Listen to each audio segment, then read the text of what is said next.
Hi friends, फिर से एक left triangle और मर्डर का केस सामने आया है। ये घटना है नौगांव के कामपुर के पास निजरा का, जहां पे जयकांत दास नामक एक आदमी ने उसकी अपनी पत्नी गीता रानी दास और एक टीचर भास्कर ज्योति नाथ को एक ही रूम में मर्डर किया है। ये घटना भास्कर ज्योति नाथ के रेंटेड हाउस जो कि कामपुर में स्थित है वहाँ पे हुआ है। पुलिस कंट्रोल रूमत আমি ইনফরমেশন পাইছিলোঁ যে এনেকুৱা ধৰণৰ এটা মাৰ্ডাৰ কেছ হৈছে বুলি। লগত আমাৰ একিউজড আছে, সেই একিউজডে পুলিচ ষ্টেচন গৈ চাৰেণ্ডাৰ কৰিছে। তেওঁ ক'লে যে তেওঁৰ নিজৰ ৱাইফ আৰু এজন ব্যক্তিক মাৰ্ডাৰ কৰি আহিছে। গতিকে তাৰপিছতে আমাৰ পুলিচ টিম ইয়াত উপস্থিত হয়, আমিও আহি ইয়াত পাওঁ, লগতে আমাৰ ক্ৰাইম চিন অফিচাৰো আহি পায়। তো ইয়াত আমি দুটা বডি পৰি থকা পাওঁ, যিটো ৰেণ্টেড হাউচ আছে। এতিয়া মানে ব্লাডত পূৰা চফ্ট হৈ পৰি আছে আৰু এতিয়া প্ৰিলিমিনাৰী ইনভেষ্টিগেশ্যনটো চলি আছে। যিজন ব্যক্তি মৃত হৈছে তেখেতৰ নাম ভাস্কৰ নাথ বুলি আমি জানিব পাৰিছোঁ। তেখেতৰ ঘৰ মঙলদৈত। আৰু যিগৰাকী ব্যক্তি যিগৰাকী মহিলাই মৃত অৱস্থাত পাইছোঁ তেখেত যিজন একিউজড চাৰেণ্ডাৰ কৰিছিল জয়কান্ত দাস, তেখেতৰ ৱাইফ। তেখেতৰ নগাঁৱৰ পুথিমাৰী LP স্কুলত চাকৰি কৰা এগৰাকী ভাস্কৰ জ্যোতি নাথ বুলি ল'ৰাজনক মানে মাৰ্ডাৰ কৰিছে কোনোবা জয়ন্ত দাস বুলি মানুহ এজনে। তেখেতৰ লগত এগৰাকী তেখেতৰ পত্নীগৰাকীকো মাৰ্ডাৰ কৰিছে বুলি গম পাইছোঁ। কিন্তু হঠাতে এই খবৰটো পাই আমি যে ভাস্কৰৰ লগত এনেকুৱা ঘটনা ঘটিব এইটো আমি কল্পনা কৰিব পৰা নাছিলোঁ। যি কি নহওক, ভাস্কৰৰ এজন আমাৰ নিজৰ ভতিজা ল'ৰা, সেই এগৰাকী অতি মেধাসম্পন্ন ষ্টুডেণ্ট আছিল।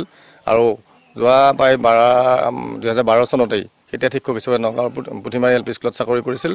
আৰু এখন দুখীয়া ঘৰ, বহুত কষ্টৰে লিখা পঢ়া শিকি টেটত উত্তীৰ্ণ হৈ শিক্ষকতা কৰিছিল। আজি ভাস্কৰক হেৰুৱাই আমি গোটেই ঘৰখনেই নহয়, গোটেই অঞ্চলবাসী ৰাইজে আমি মৰ্মাহত হৈছোঁ। আৰু এই ভাস্কৰৰ যি হত্যাকাণ্ড হ'ল, যোৱা দিনকেইটা ছাত্ৰ হিচাপে তেওঁৰ তেনেকুৱা ধৰণৰ কোনো পৰকীয়া প্ৰেম বা কোনো ধৰণৰ কথা আমাৰ এই অঞ্চলত পাবলৈ কাৰো হাতত ৰেকৰ্ড নাই। এইটো একদম সত্য কথা। কিন্তু এতিয়া হয়তো সি তেনেকৈ যদি কিবা কৰিছোঁ আমি এইটো নাজানো। গতিকে এতিয়া এনেকুৱা ধৰণৰ যেতিয়া ঘটনা এটা ঘটিলে আশা কৰিছোঁ যে উপযুক্তভাৱে এটা দোষী শাস্তি পাব লাগে। আৰু তেনেকুৱা ধৰণৰ আইন হাতত তুলি লোৱাটো এটা দুৰ্ভাগ্যজনক ঘটনা এটা হৈছে। গতিকে ভাস্কৰক হেৰুৱাই আমি গোটেই ঘৰখন আমি শোকত ভাগি পৰিছোঁ। গতিকে আমি যিহেতু ভাস্কৰক হেৰুৱালোঁ আৰু আমাৰ ক'বলৈ ইয়াত একো নাই, এইখন ঘৰ কেৱল মাত্ৰ ভাস্কৰেই আছিল।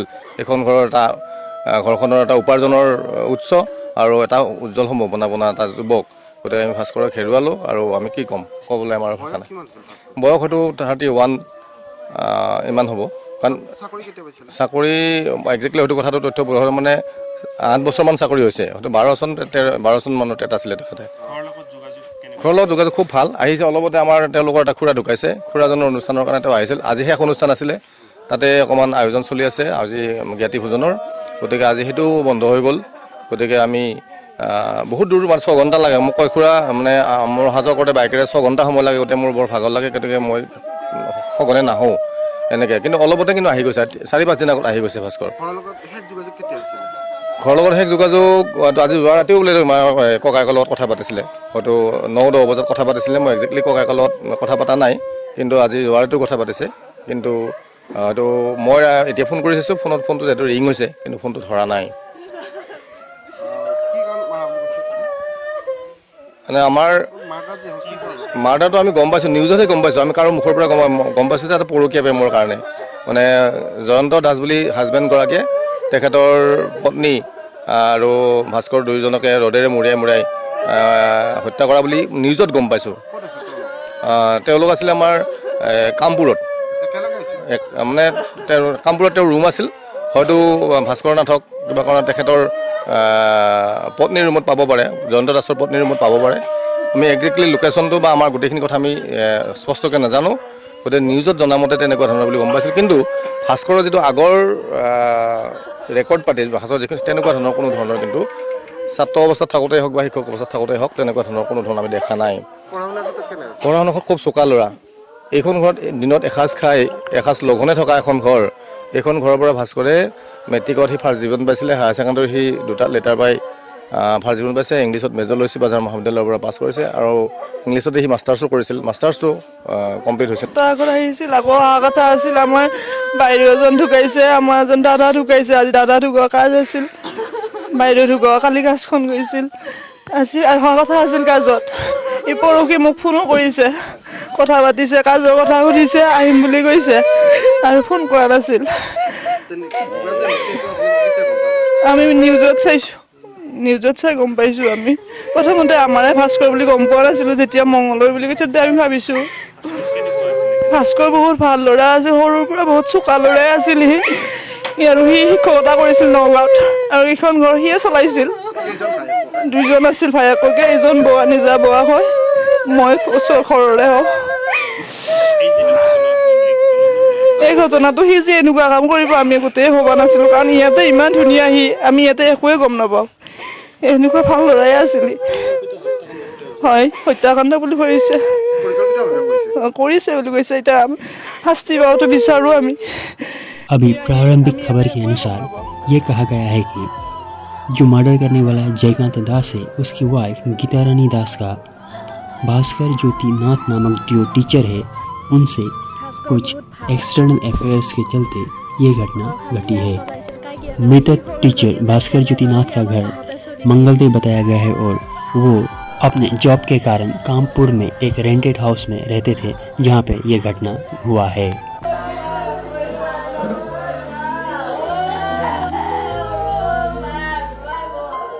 আকৌ অহা কথা আছিল আমাৰ বাইদেউ এজন ঢুকাইছে আমাৰ এজন দাদা ঢুকাইছে আজি দাদা ঢুকোৱা কাজ আছিল বাইদেউ ঢুকোৱা কালি কাজখন গৈছিল আজি অহা কথা আছিল কাজত এই পৰহি মোক ফোনো কৰিছে কথা পাতিছে কাজৰ কথা সুধিছে আহিম বুলি কৈছে আৰু ফোন কৰা নাছিল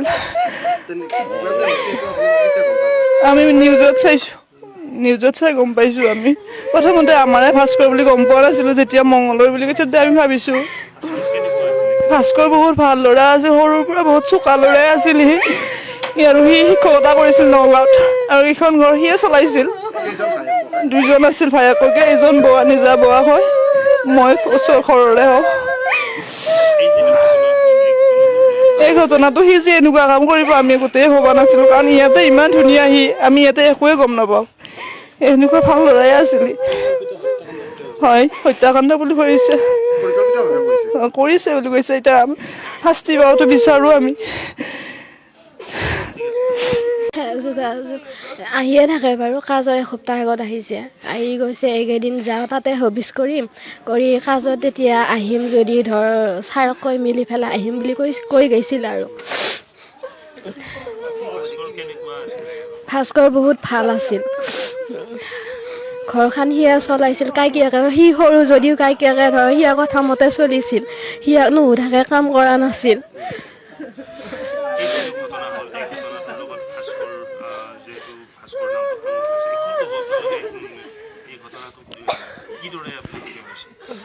শাস্তিৰ কষ্ট পাক দিয়ক ধৰ মাৰিলে বুলি কোবাই মাৰিব নালাগিছিল আগতে ধৰ অকণমান হেৰি কৰিব লাগিছিল গতিকে কষ্টৰ শাস্তি পাওক শাস্তি দিয়ক